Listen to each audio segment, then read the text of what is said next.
In the early 2000s, there was no faster way to tell the world you had money and didn't care who knew it than to park a Hummer in your driveway. It was enormous. It was loud. It got about 10 miles to the gallon, and that was the point. For a few years, it was the most wanted truck in America. And then, almost overnight, it became the most hated. Gas hit $4 a gallon. The economy collapsed, and the Hummer went from status symbol to Punchline, the single most mocked vehicle of its era. In 2010, General Motors shut the brand down completely. It should have been the end, except it wasn't. Because a decade later, the Hummer came back, and the comeback is stranger than the fall. This is the story of how America's most hated car returned at 1,000 horsepower. The Hummer didn't start as a luxury toy. It started as a weapon. In the 1980s, the US military needed a new workhorse, and a company called AM General built it. The Humvee, a low, wide, go-anywhere machine that could cross a desert and shrug off a war. Then, in the Gulf War, the world watched it roll across the sand on the evening news, and one very famous fan decided he had to have one for the street. That fan was Arnold Schwarzenegger, and he pestered AM General until they built a civilian version. In 1992, the Hummer H1 went on sale, a road-legal Humvee, nearly 7 feet wide with a price to match. It was absurd, impractical, and completely magnetic. It told everyone who saw it one thing, that the person driving it was untouchable, and General Motors was watching.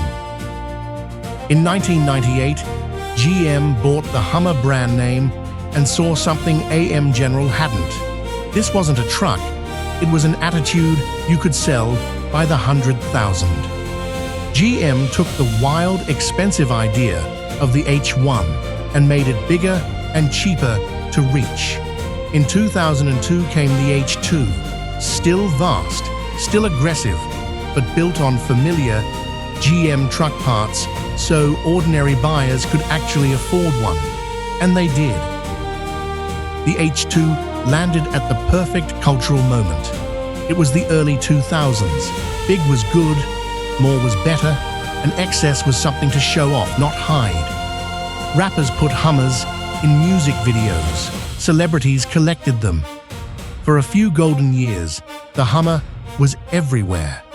The rolling symbol of a confident, supersized America. It seemed unstoppable. But the thing that made it a star was also the thing that would end it. That thing was fuel. An H2 returned around 10 miles to the gallon in the real world. And as gas prices began to climb, that number stopped being a punchline you could laugh off and started being a bill you paid every week. Worse, the culture was turning. The same size and swagger that made the Hummer cool in 2002 was starting to look, to a growing number of people, like everything wrong with the way America drove. The Hummer became the villain of a new story about climate, waste, and excess. Environmental groups singled it out. Protesters targeted dealerships. How many miles to the gallon went from a curiosity to an accusation. The Hummer hadn't changed at all. The world around it had.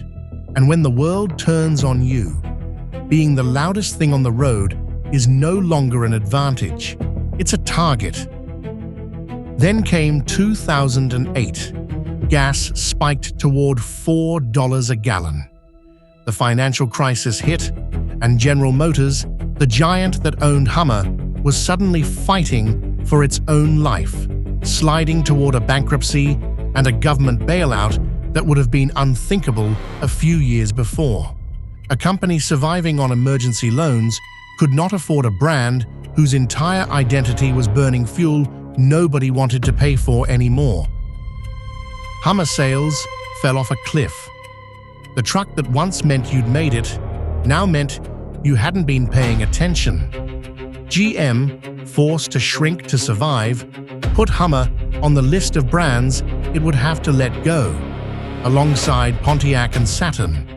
The brand that had sold Attitude by the 100,000 was now a liability nobody inside GM wanted to defend.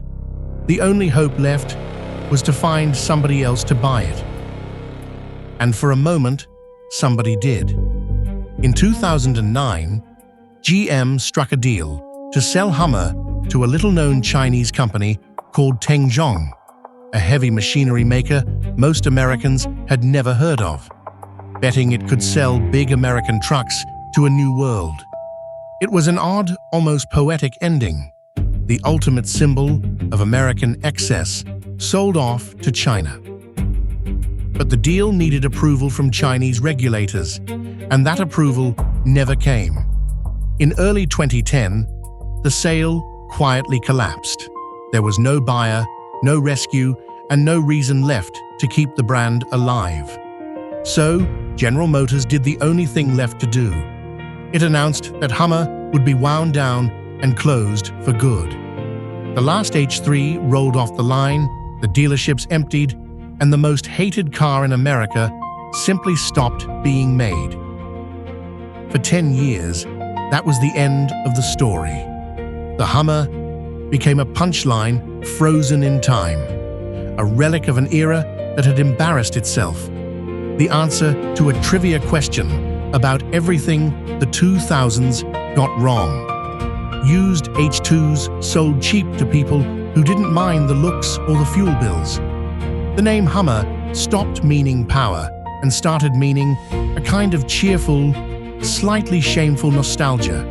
It looked for all the world like a brand that had earned its ending. And then, in 2020, General Motors did something almost no one saw coming. It brought the Hummer back, and it brought it back as the exact opposite of what had ended it. The new GMC Hummer EV was not a gas guzzler. It was fully electric.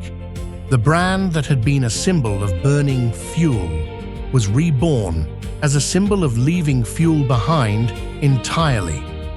It was the boldest reinvention in the company's modern history, and it landed like a thunderclap. And GM did not make it modest. The Hummer EV produces up to 1,000 horsepower and 11,500 pound-feet of torque.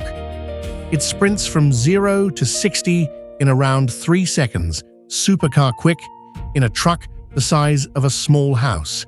It can crab walk diagonally across a trail. The launch mode is literally called Watts to Freedom. The Hummer didn't come back apologizing for being excessive. It came back more excessive than ever, just without the gas. And that is the paradox at the heart of the comeback. The Hummer was ended because it was too big, too thirsty, too much. It returned electric, and on paper, that fixes the thing everyone hated. But the new Hummer EV weighs around 9,000 pounds, roughly as much as 3 small cars, much of it battery. It is, by some measures, even more extreme than the truck it replaced. The excess never actually died. It just changed what it was burning. So what really happened to the Hummer?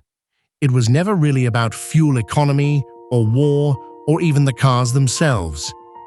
The Hummer was always a mirror. It reflected what America wanted to feel about itself. In 2002, that was big, loud, and unstoppable. By 2008, it was wasteful and out of touch. And today, it's powerful, electric, and just a little bit in denial. The most hated car in America didn't come back because it changed. It came back because we did. And the next time the mood shifts, don't be surprised if it disappears and returns all over again.